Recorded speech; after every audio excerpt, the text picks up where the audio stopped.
வாரத்தின் முதல் நாளே தேவனை தொழுது கொள்ளும்படியாக கூடி வந்திருக்கிறதான உங்கள் யாவருக்கும் கிறிஸ்து இயேசுவின் நாமத்தினாலே உங்களை வாழ்த்துகிறேன். நாம் சத்தியத்துக்காக தெரிந்து கொள்ளப்பட்ட வேத பகுதியை நாம் வாசிக்க கேட்டோம். கொலோசையர் 2ஆம் அதிகாரம் 14 - 16. நமக்கு எதிரடையாகவும் கட்டளைகளால் நமக்கு விரோதமாகவும் இருந்த கையெழுத்தை குலைத்து அதை நடுவில் இராதபடிக்கு எடுத்து சிலுவையின் மேல் ஆணி அடித்து துரைத்தனங்களையும் அதிகாரங்களையும் முறிந்து கொண்டு வெளியரங்கமான கோலமாக்கி அவைகளின் மேல் சிலுவையில் வெற்றி சிறந்தார்.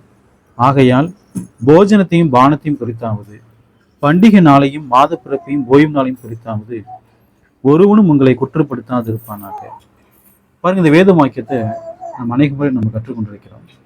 இந்த வேத வாக்கியத்தில் அப்போஸ்தலனாகிய பவுல் என்ன சொல்றாருன்னா, இயேசு கிறிஸ்து நியாயப்பிரமாணத்தை என்ன பண்ணிட்டாருன்னா சிலுவையில் என்ன பண்ணிட்டாருன்னா முடிச்சிட்டாரு அப்படின்னு சொல்றாரு. சிலுவையில் என்ன பண்றாருன்னா குலைச்சு போட்டாரு.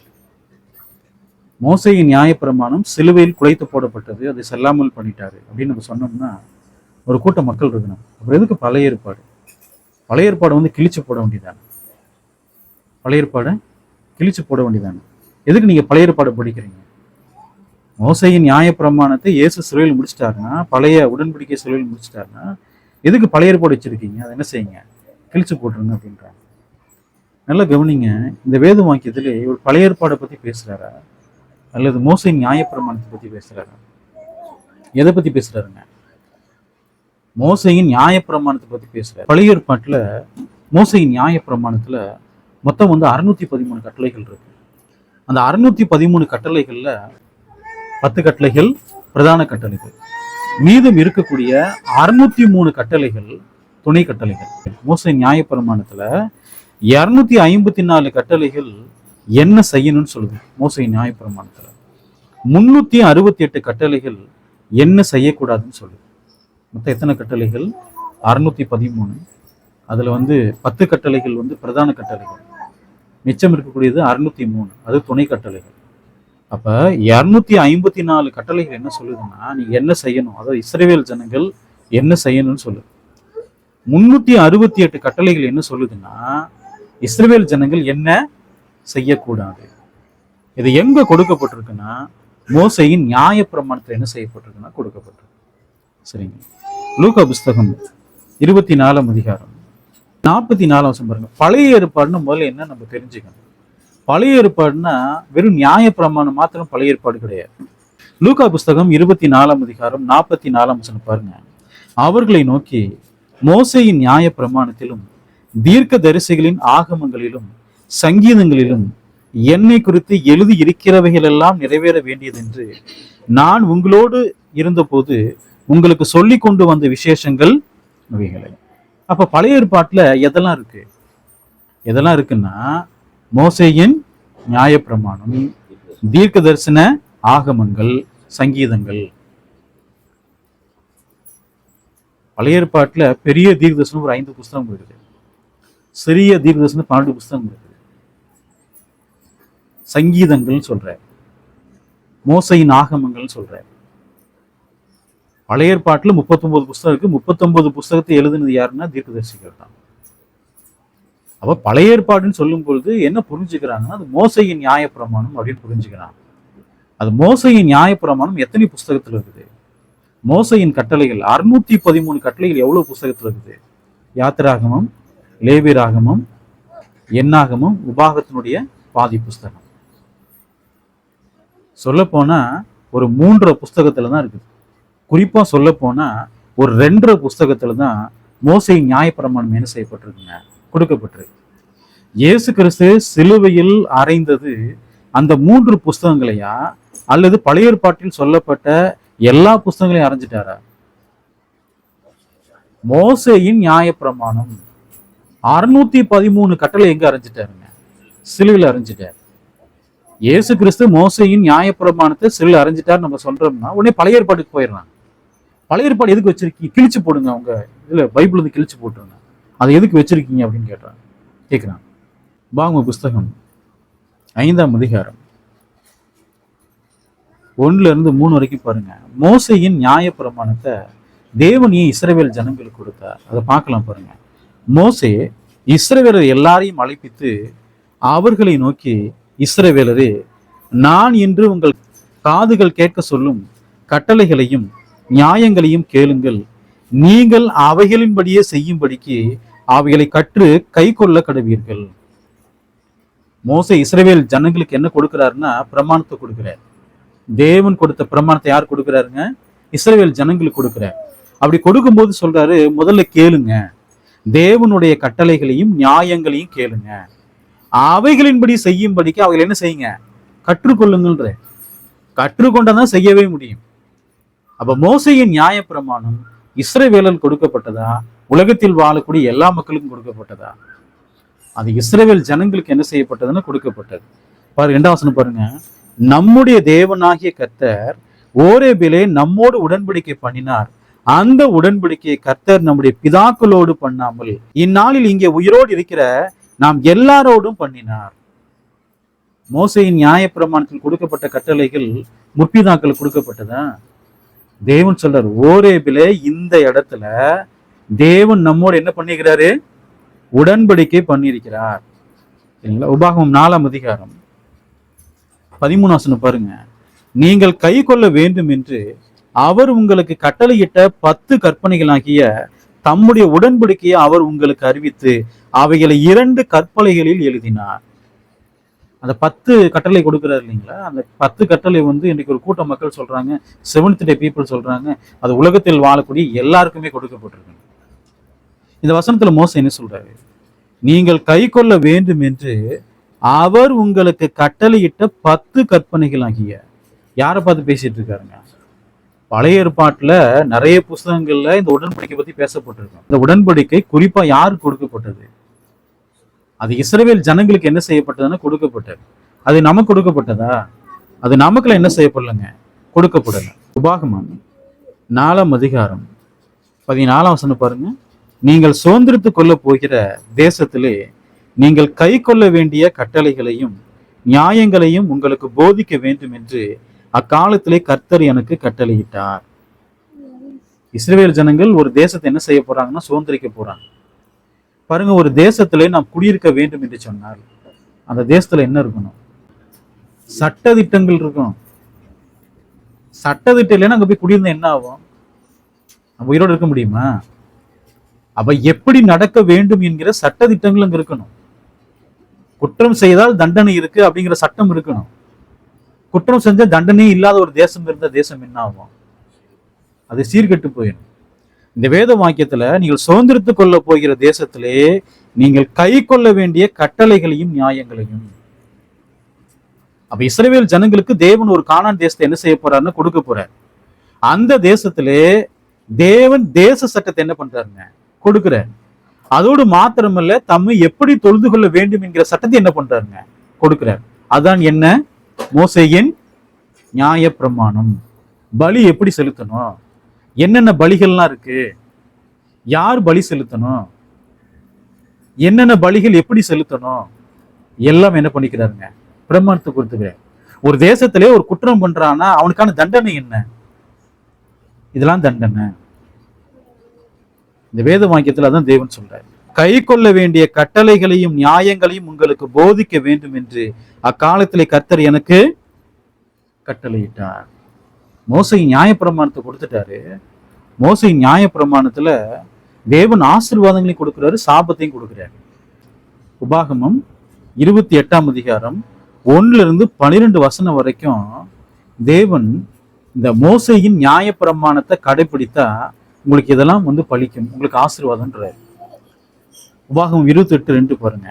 நீ உன் தேவனாகிய கர்த்தரின் சத்தத்துக்கு செவி கொடுக்கும் போது இப்பொழுது சொல்லப்படும் ஆசீர்வாதங்கள் எல்லாம் உண்மையில் பலிக்கும். கீழே அதை நீங்க படிச்சு பார்த்தீங்கன்னா, மோசையின் நியாய பிரமாணத்தை இஸ்ரவேல் ஜனங்கள் கடைபிடித்தால் அவங்க என்ன செய்யப்படுவாங்க, ஆசீர்வதிக்கப்படுவாங்க. அந்த ஆசீர்வாதம் எவ்வளவு வசனத்துல இருக்குன்னா 1-12 வசனம் வரைக்கும் தான் இருக்கு. ஒருவேளை மோசையின் நியாய பிரமாணத்தை அவங்க மீறி நடக்கிறாங்கன்னு வச்சுக்கோங்களேன், உபாகமம் 28ஆம் அதிகாரம் 13-68 வசனம் வரைக்கும் எல்லாமே சாபங்கள். ஆசீர்வாதத்தையும் சாபத்தையும் உனக்கு முன்பாக வைத்தேன். நீ எதை தெரிந்து கொள்ள வேண்டும்? ஆசீர்வாதத்தை தெரிந்து கொள்ள வேண்டும். ஆசீர்வாதம் வேண்டும் என்று சொன்னால் அவர்கள் என்ன செய்யணுங்க, நியாய பிரமாணத்தின்படி நடக்கணும். நியாய பிரமாணத்தை அவங்க மீறி நடக்கிறாங்கன்னா தேவன் சொல்றாரு 28ஆம் அதிகாரம் 13ஆம் வசனத்துல உபாகமத்துல, இன்று நான் உங்களுக்கு விதிக்கிற வார்த்தைகள் யாவையும் விட்டு விலகி வேறு தேவர்களை சேவிக்கும்படி நீ வலதுபுறம் இடதுபுறம் சாயாமல். வேறு தேவர்களை அவங்க சேவிச்சாங்கன்னா 13ஆம் வசனத்திலிருந்து 68ஆம் வசனம் வரைக்கும் என்னதான் இருக்கும்? சாபம் தான் இருக்கும். அப்ப மோசையின் நியாய பிரமாணத்துல ஆசீர்வாதம் அதிகமா இருக்கா, சாபங்கள் அதிகமா இருக்கா? சாபங்கள் தான் அதிகமா இருக்கு. உபாகமம் 9ஆம் அதிகாரம் 11ஆம் வசனம் பாருங்க. இஸ்ரவேலர் எல்லாரும் உமது நியாய பிரமாணத்தை மீறி உமது சத்தத்துக்கு செவி கொடாமல் விலகி போனார்கள். அவருக்கு விரோதமாக பாவம் செய்தோம்.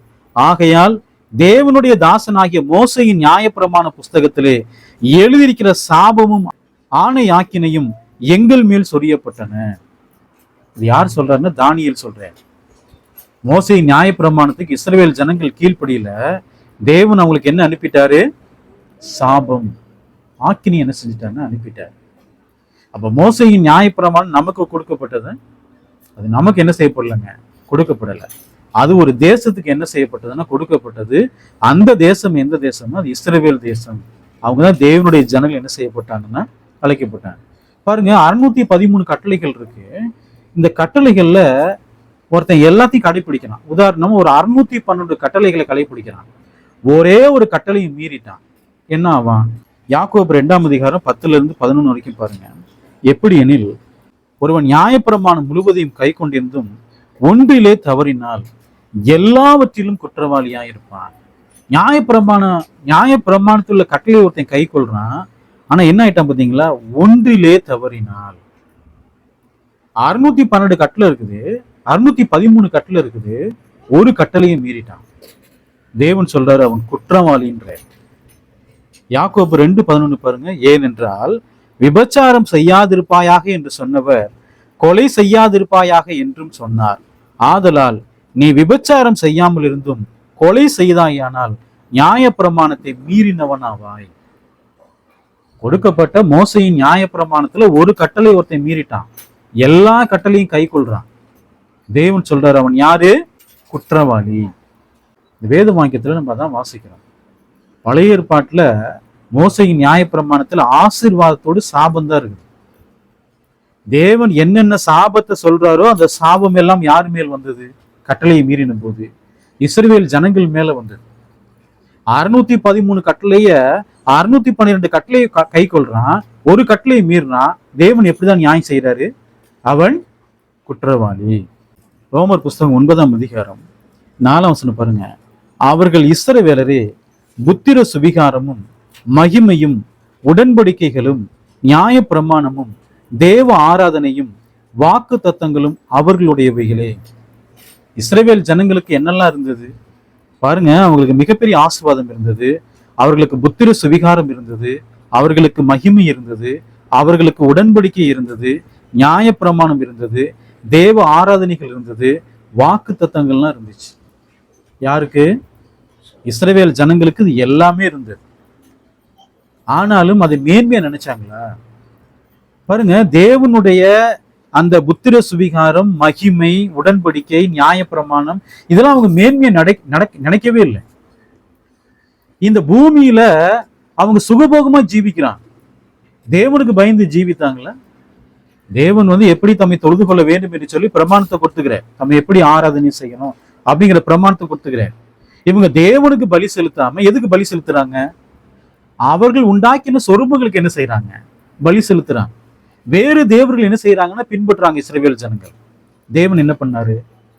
அவர்களை அடிமையாக என்ன செஞ்சாருங்க? ஒப்பு கொடுத்தார். தேவன் சொன்னாரு, என்னுடைய பிரமாணத்தை நீங்க மீறி நடக்கிறீங்களா, உங்கள் பிள்ளைகளை கொன்று சாப்பிடுவீங்கன்னு. அது சொன்னது போலவே தேவன் பஞ்சத்தை ஏற்படுத்துறாரு. 2 ஸ்திரீகள் ஒப்பந்தம் பண்ணிக்கிறாங்க. இன்னைக்கு என்ன செய்யலாம்? என்னுடைய பிள்ளைய நம்ம ஆக்கி சாப்பிடலாம், நாளைக்கு உன்னுடைய பிள்ளை என்ன செய்யலாம்? ஆக்கி சாப்பிடலாம். தேவன் சொன்ன மாதிரியே நடந்தது. தேவன் சொன்ன மாதிரியே நடந்தது. இஸ்ரவேல் ஜனங்கள் தேவனுடைய பிரமாணத்தை மீறி நடந்த போது சாபங்கள் எல்லாமே வந்தது. பாருங்க, மேன்மையான காரியத்தை குறித்து நிறைய பேர் என்ன ஆகுறது இல்லைங்க, சிந்திக்கிறது இல்லை. தேவன் அவ்வளோ மேன்மையை வச்சுக்கிறாரு, அவ்வளோ ஆசீர்வாதங்களை கொடுத்துக்கிறாரு, தம்முடைய சொந்த ஜனன்னு சொல்றாரு. அதை அவர்கள் உணர்ந்து கொண்டாங்களா? தேவனுடைய அந்த ஸ்லாக்கியத்தை அவங்க எப்படி என்றாங்க? அற்பமான்னு நினைக்கிறாங்க. கலாத்தியர் புஸ்தகம் 4ஆம் அதிகாரம் 5 வசனம் பாருங்க.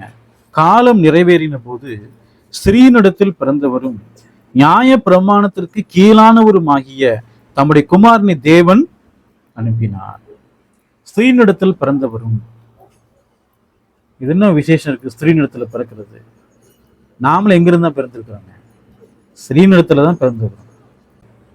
இயேசு கிறிஸ்து யாருடைய வித்து? அவர் பரிசுத்த ஆவியினுடைய வித்து. அவர் தேவகுமார். நம்முடைய வித்து யாருங்க? நம்ம ஆதாமுடைய வித்துல இருந்து வந்துக்கிறோம். இயேசு கிறிஸ்து அது பரிசுத்த ஆவியினுடைய வித்து, அதுல இருந்து வந்துக்கிறார். ஸ்திரீனிடத்தில் பிறந்தவரும். இயேசு கிறிஸ்து நம்மை போல எதில் தான் வந்துக்கிறாருங்க? மாம்சத்திலும் இரத்தத்திலும் வந்துக்கிறார். எதற்கு கீழ்பட்டிருக்காரு பாருங்க? நியாய பிரமாணத்திற்கு கீழானவரும் ஆகிய. இயேசு 12 கோத்திரத்துல எந்த கோத்திரத்துல பிறந்தவர்? யூதா கோத்திரத்துல பிறந்தார். அப்ப இயேசு கிறிஸ்து யூதா கோத்திரத்துல பிறந்ததுனால எதற்கு கீழ்பட்டு வந்துக்கிறாரு? நியாய பிரமாணத்திற்கு கீழ்பட்டு வந்துக்கிறாரு. இயேசு கிறிஸ்து நியாய பிரமாணத்தை நிறைவேற்றினாரு. நியாய பிரமாணத்தின்படி வாழ்ந்தாரு. நியாய பிரமாணத்தின்படி இயேசுவை யாராவது குற்றம் சாட்ட முடியுமா? எந்த குற்றம் சாட்ட முடியாது. இயேசுவை குற்றம் சாட்டுறாங்க, அது எல்லாமே போய் குற்றச்சாட்டுகள். மத்தேயு சுவிசேஷம் 5ஆம் அதிகாரம் 17-18 பாருங்க. நியாய பிரமாணத்தை ஆனாலும் தீர்க்க தரிசனங்களை ஆனாலும் அழிக்கிறதற்கு வந்தேன் என்று எண்ணிக்கொள்ளாதீங்கள், அழிக்கிறதற்கு அல்ல நிறைவேற்றுகிறதற்கே. இயேசு கிறிஸ்து நியாய பிரமாணத்தை அழிச்சு போட்டிருந்தாருன்னா இன்னைக்கு நம்முடைய கையில பழைய ஏற்பாடு இருக்குமா? உடன்படிக்கை புஸ்தகங்கள் இருக்க. இயேசு கிறிஸ்து அதற்கு வந்துகிறாரு. அதை நிறைவேற்றுவதற்கு தேவனோட தீர்மானம் வச்சிருந்தார். இயேசு கிறிஸ்துவின் மூலமாக நியாயப்பிரமாணம் என்ன செய்யணும்? ஒரு முடிவுக்கு கொண்டு வர வேண்டும். அப்ப இயேசு கிறிஸ்து இந்த பூமியில் இருந்த போது மோசேயின் நியாய பிரமாணத்தின்படி அவர் என்ன பண்ணிக்கிறாருங்க? வாழ்ந்துக்கிறார். அடுத்த வசனம் பாருங்க. வானமும் பூமியும் ஒளிந்து போனாலும் நியாய பிரமாணத்தில் உள்ளதெல்லாம் நிறைவேறும் அளவும் அதில் சிறு எழுத்தாகிலும் ஒரு எழுத்தின் உறுப்பாகிலும் ஒளிந்து போகாது என்று மெய்யாவை உங்களுக்கு சொல்லுகிறேன். இன்னைக்கு மோசையின் நியாய பிரமாணம் இருக்கு, அது நமக்கு சாட்சியா இருக்கா இல்லைங்களா? ஏன்? இயேசு கிறிஸ்துவை பற்றி அது என்ன பண்ணப்பட்டிருக்கு? நமக்கு சொல்லப்பட்டிருக்கிறது. இயேசு கிறிஸ்துவை சொல்லப்பட்டிருக்க லூக்கா புஸ்தகம் 24ஆம் அதிகாரம் 44ஆம் வசனம் பாருங்க. அவர்களை நோக்கி, மோசேயின் நியாய பிரமாணத்திலும் தீர்க்க தரிசிகளின் ஆகமங்களிலும் சங்கீதங்களிலும் என்னை குறித்து எழுதி இருக்கிறவைகள் எல்லாம் நிறைவேற வேண்டியதென்று நான் உங்களோடு இருந்த போது உங்களுக்கு சொல்லி கொண்டு வந்த விசேஷங்கள். அப்ப இயேசு கிறிஸ்துவை குறித்து எதெல்லாம் சாட்சி கொடுக்குது? மோசேயின் நியாய பிரமாணம், தீர்க்க தரிசிகளின் ஆகமங்கள், சங்கீதங்கள். நிறைய பேர் இந்த பலியில எடுத்து காமிச்சு பாருங்க, இயேசு கிறிஸ்துவை சாட்சி கொடுக்குது. மோசே சொல்லியிருந்தார். என்ன சொல்லியிருந்தாரு நியாயப்பிரமாணத்துல? என்னை போல் ஒரு தீர்க்க தரிசியை உங்கள் நடுவில் என்ன செய்வார்? தேவன் எலும்ப பண்ணுவார், அவருக்கு நீங்க என்ன செய்யுங்க? செவி கொடுங்கள். மத்தேயு சுவிசேஷம் 5ஆம் அதிகாரம் 17 நியாய பிரமாணத்தை ஆனாலும் தீர்க்க தரிசனங்களை ஆனாலும் அழிக்கிறதற்கு வந்தேன் என்று. இயேசு கிறிஸ்து அழிக்க வந்தார், நிறைவேற்றுவதற்கு வந்தார். நிறைவேற்றுவதற்கு தான் வந்தார். நிறைய பேர் என்ன சொல்றாங்கன்னா, பைபிள் எதை கிழிச்சு போட்டோம்னா பழைய ஏற்பாடு. இன்னைக்கும் பாருங்க, புதிய ஏற்பாடுன்னு தனியார் ஒரு புக்கு வச்சுக்கிறாங்க. அதை படிச்சா அவங்களுக்கு என்ன புரியும்? பழைய ஏற்பாடு இருக்கிறதுனால நம்ம என்ன தெரிஞ்சுக்கிறோம்?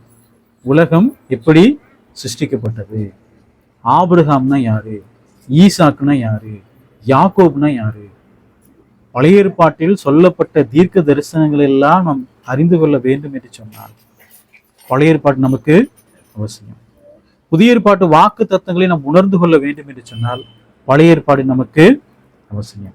ஏன்னா அதில் சொல்லப்பட்ட தீர்க்க தரிசனத்தான் தேவன் புதிய ஏற்பாடு என்ன பண்றாரு? நிறைவேற்றுறார். பழைய ஏற்பாடு அவசியமா நமக்கு? பழைய ஏற்பாடு நமக்கு அவசியம். கொலோசியர் புஸ்தகம் 2ஆம் அதிகாரம் 14 பாருங்க. நமக்கு எதிரடையாகவும் கட்டளைகளால் நமக்கு விரோதமாகவும் இருந்த கையெழுத்தை குலைத்து. நமக்குன்னு சொல்லும் பொழுது பிரஜாதிகளுக்கு, யூதர்களுக்கு. ஏன்னா மோசையின் நியாயப்பிரமாணம் யாருக்கு கொடுக்கப்பட்டது? யூதர்களுக்கு கொடுக்கப்பட்டது. நமக்குன்னு சொல்லும் போது அது யாருக்கு எழுதுறாரு?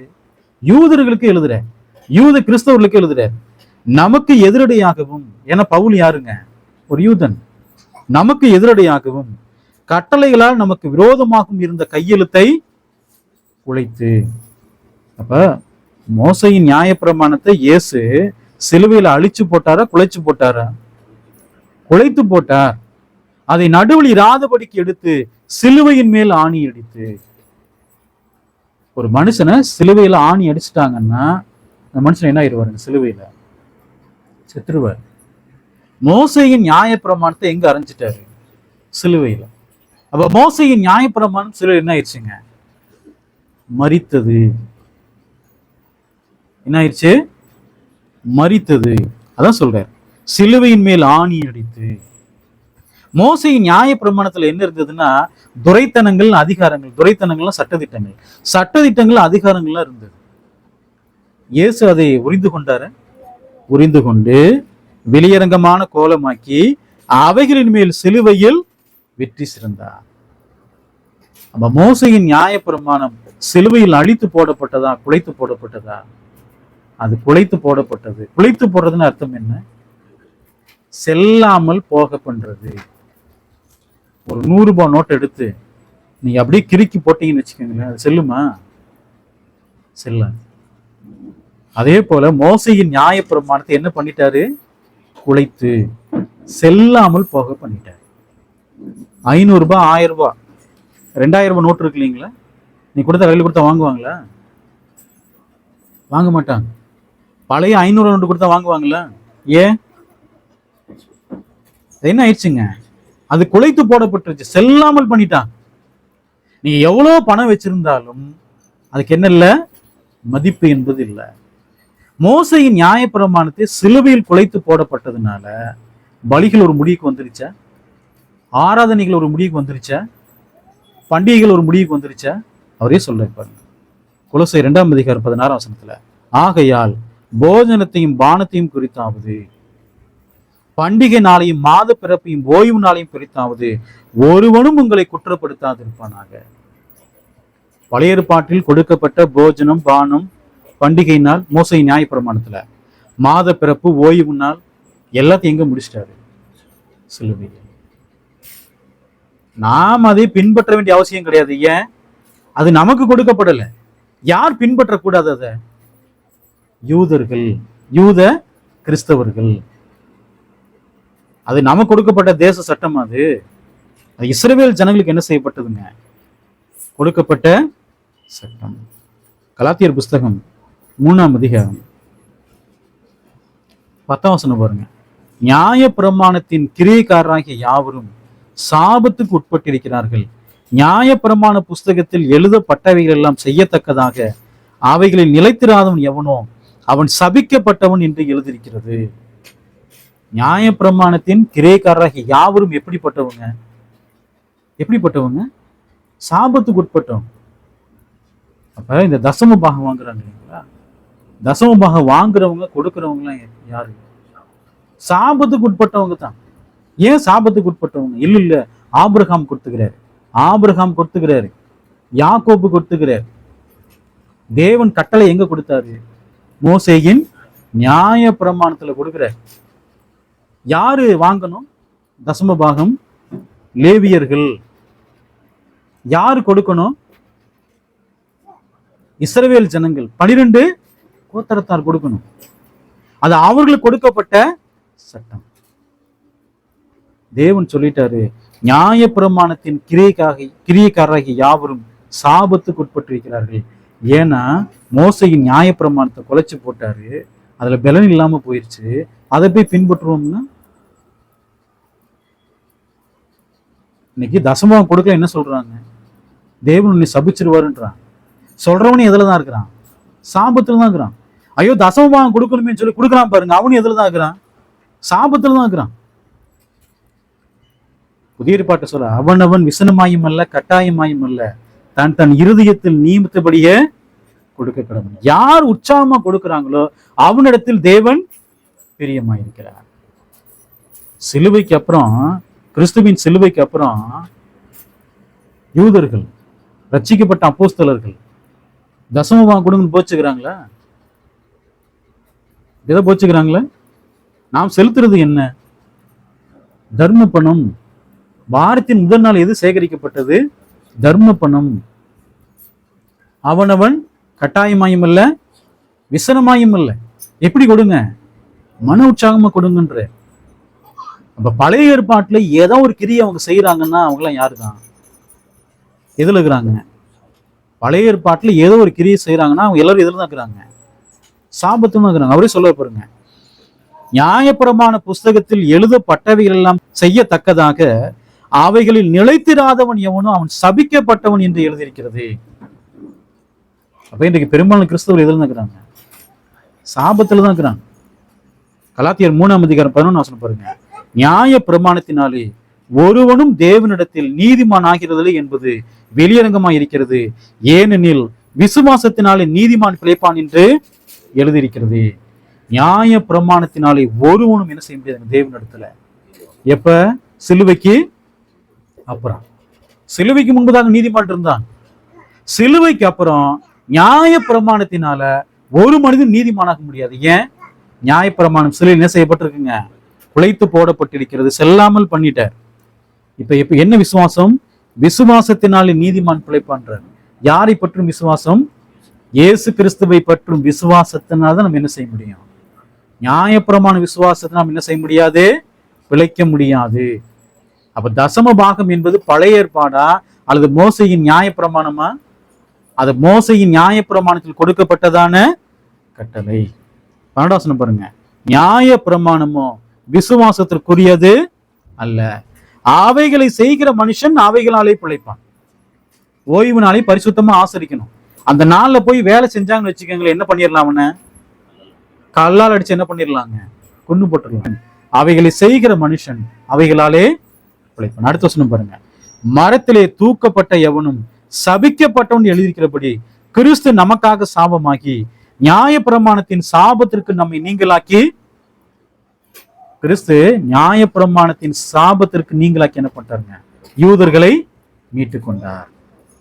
நாமள எந்த பிரமாணத்துக்குள்ள இருக்கிறோம்? கிறிஸ்துவின் பிரமாணத்துக்குள்ள இருக்கிறோம். அவங்க சாபத்திலிருந்து அவர் என்ன பண்ணிட்டாங்க? யூதர்களை மீட்டிட்டார். எங்க மீட்டாரு? சிலுவையில. அப்ப இந்த வேத வாக்கியத்தை வாசிக்கின்ற பொழுது மோசையின் நியாய பிரமாணம் என்பது வேறு. பழைய ஏற்பாடுனா உன்னை புரிஞ்சுக்க கூடாது. மோசையின் நியாய பிரமாணம் பழைய ஏற்பாட்டுல அது ஒரு பாகம்.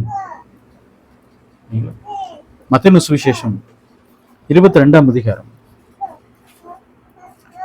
35-40 வரைக்கும் பாருங்க. அவர்களில் நியாய சாஸ்திரி ஒருவன் அவரை சோதிக்கும்படி, போதகரே, நியாய பிரமாணத்திலே எந்த கற்பனை பிரதானமானது?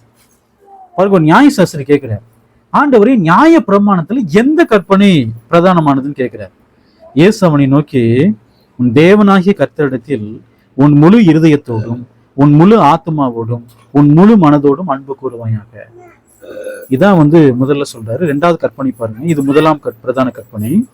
39 பாருங்க, இதற்கு ஒப்பா இருக்கிற 2ஆம் கற்பனை என்னவென்றால், உன்னிடத்தில் நீ அன்பு கூறுவது போல பெண்ணிடத்திலும் அன்பு கூறுவாயாக என்பதே. அப்ப எத்தனை கற்பனை இருக்குது? எத்தனை கற்பனை இருக்குது? பிரதான கற்பனை 2. இயேசு நியாய பிரமாணத்தில் எந்த கற்பனை பிரதானமானதுன்னா ஓய்வு நாளை பரிசுத்தமா ஆசரினாரு. ஏன் அன்பை பத்தி பேசுறாரு? தேவனிடத்திலே முழு இருதயத்தோடும் முழு ஆத்மாவோடும் முழு மனதோடும் முழு பலத்தோடும் ஏன் அன்பு செலுத்தணும்ன்ற அதான் முதலாம் கற்பனைன்றாரு. அவன் தேவனிடத்துல அன்பு கூறுவான்னு சொன்னா, முழு இருதயத்தோடும் முழு ஆத்மாவோடு அன்பு கூறுவான்னா, தேவன் கொடுத்த கற்பனைக்கு அவன் என்ன செய்வான்? கீழ்ப்படிவான். தேவனை எப்படி தொழுது கொள்ள வேண்டும் என்று சொல்லி என்ன பண்ணப்பட்டிருக்குங்க? மோசே நியாய பிரமாணத்துல கொடுக்கப்பட்டிருக்கு. அவன் என்ன செய்வான்?